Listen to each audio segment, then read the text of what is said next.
Good morning. This is KELOLAND on the go with all you need to know in news and weather as you start your day. The woman who set a deadly apartment fire last July will spend the next 3.5 decades behind bars. 35-year-old Jerry Jensen pleaded guilty to manslaughter and arson back in May.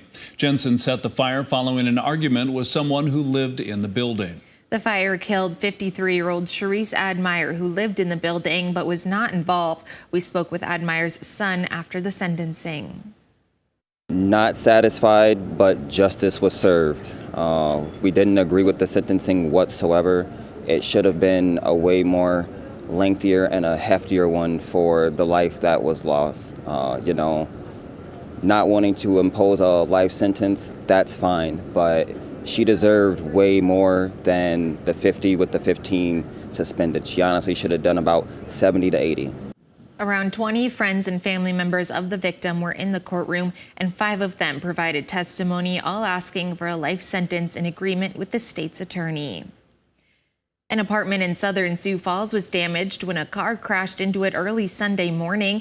According to police, a vehicle driven by a 36-year-old woman left the street and crashed into the building. Nobody was in the apartment at the time. The driver was ticketed for driving under the influence and received non-life-threatening injuries. The damage to the building is estimated at $30,000, while the damage to the car comes in at $20,000. You can read more about the crash in a KELOLAND.com original by Jacob Newton online now. A Las Vegas man is accused of driving drunk and hitting a person crossing Minnesota Avenue on Saturday night, leaving the victim unconscious. In court, a prosecutor said Jose Gutierrez Zaptian sped away from the crash. The victim woke up while emergency crews were working on him, but did not remember what happened. Police say the 40-year-old victim's injuries were incapacitating. Police used surveillance cameras and witness reports to track down the pickup involved in the crash. They allegedly found the 41-year-old suspect in the driver's seat and made an arrest. Gutierrez is charged with hit and run and DUI.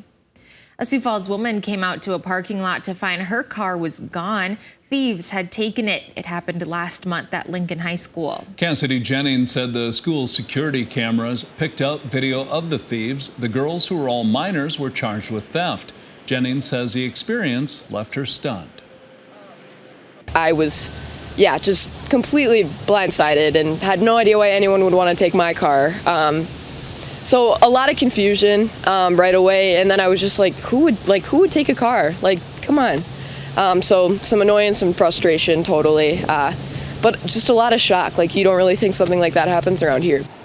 Jennings got her car back and is driving it today. She's not sure if she dropped her keys or left them behind somewhere, but she now pays more attention to where they are at all times.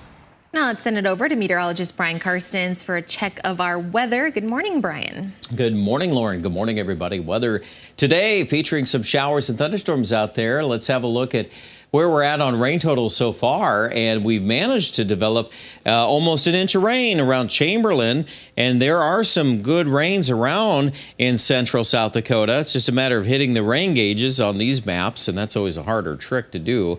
Like Mobridge, well, it says 1900s, but I can guarantee you there's some better rain than that around Mobridge. And also West of Pier said way more than 1700s, but that's the airport reading. And then that's how the nature of these storms go.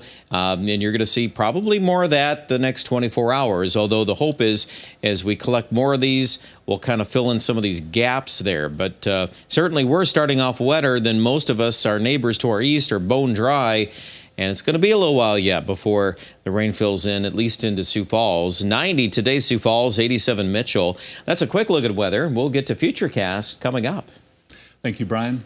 Sioux Falls City Council members approved several multi-million-dollar downtown park projects last night. They include an outdoor skating ribbon, dog park, and splash park right near Falls Park, all thanks to private donors. The agenda included a few ordinances for the naming rights for the parks and allocates the rest of the city's portion of funding in what is the largest private investment in Sioux Falls park system history, which were all approved. What a great opportunity for our tax dollars that we've got individuals that are saying, hey, if you come in, we're going to come in as well, and it encourages that generosity throughout our city. So a huge thanks to those that are stepping up. Jacobson Plaza and the third phase of the River Greenway account for $30 million of private-public investment in this area of downtown. They anticipate completion for all of the projects in the spring of 2025. Over the last year and a half, the Remedy Brewing has raised thousands of dollars for the banquet with their weekly Queen Bee fundraiser. The money raised from the event goes to help provide meals and renovations to the dining area at the downtown location. Andrew Hewitt with the banquet says they serve hundreds of people a day, and these donations make a difference. For people to step up to help support our feeding ministry is essential. You know, as the city grows, unfortunately, part of something that comes with that growth is the under-resourced individuals in our communities. The jackpot was not won last night and now climbs to just under $5,000. The next drawing will be next Tuesday from 5:30 until 7. Traffic is picking up in the communities of Pickstown, Lake Andes, and Wagner this week. On Thursday and Friday, 266 anglers and co-anglers will compete in the National Walleye Tour on Lake Francis Case. This is the first time the Walleye Tour is hosting a stop at Pickstown after Chamberlain hosted events the last 2 years. Both fishing professionals and local officials are expecting to catch plenty of fish. You can find the details about the event in a KELOLAND.com original by Eric Mayer. That's a look at some of our top stories. Now let's get one last look at the weather with meteorologist Brian Karstens. Brian? Okay, well, the chances of rain are definitely ahead for portions of central, western KELOLAND. Again, today we'll see a marginal risk of severe weather, which at this point, at least, I think that's a good exchange. The severe weather risk is fairly tame, although there will be probably a couple of cells that could reach that severe level. Tomorrow, the risk of severe weather actually goes down. We're looking at Nebraska, primarily western Nebraska for that risk. But then we get and kick this out into Friday and Saturday. There's going to be a better chance of more storms into western and southwest South Dakota. And then the thinking is that this will eventually march eastward on Saturday, and then we'll end up with some possible embedded severe weather in the area shown in yellow. Now, again, that's 4 days out, so we got a lot yet to do on analysis on that. But continue to watch the weekend forecast. I think that would be worth your time to keep plugged in. Okay, let's look at Futurecast tonight, and you'll see that area of rain out of the Black Hills moving east overnight, but just like what we've seen this morning, not probably much past the James Valley. That might be about the stopping point. We could, though, flare up some thunderstorms a little farther east Thursday, late afternoon or Thursday night. That's still about a 30% chance of rain for Sioux Falls. So I feel comfortable at least leaving that in there. And then there'll probably be another cycle of rain that'll come out of the Black Hills Thursday night and Friday morning, and kind of see some hints of that. And then there's the parent low. That finally starts moving Friday, Saturday. So again, collections of showers and thunderstorms from North Dakota, South Dakota, Nebraska. There's just a belt in there where these things will be crisscrossing the region. Not everybody gets wet every time, but when you start to repeat these things over time, it is definitely a pattern that's a little more active. Now, there's a look at Saturday. Some of this is Saturday morning rain for Sioux Falls, but again, if things come together right, Saturday afternoon, Saturday night, there could easily be some more severe weather. Sunday, I'm more curious about the wraparound behind that low coming out of North Dakota, and that could even give us some lingering rains on Sunday in northeast and eastern KELOLAND. So it is an active pattern.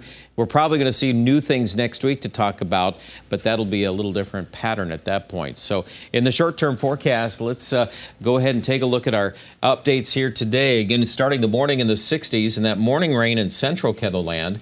I do expect this afternoon our highs in Sioux Falls will again reach close to 90.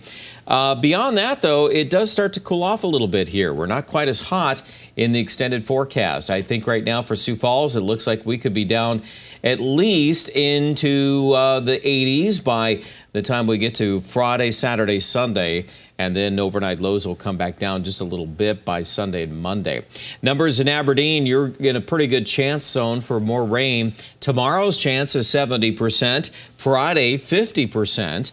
And I would say for Pierre in central South Dakota, it's already been raining in this last 12 hours, and you're probably going to pick up another chance tonight. Another round tomorrow, and yet again on Friday, possibly Saturday too. And Rapid City in the west, where it's been a little wetter on average, there will be additional scattered showers and thunderstorms, and not as warm, only in the low to mid 70s the next couple of days. Check out the complete details with your weather at KETHLELAND.com.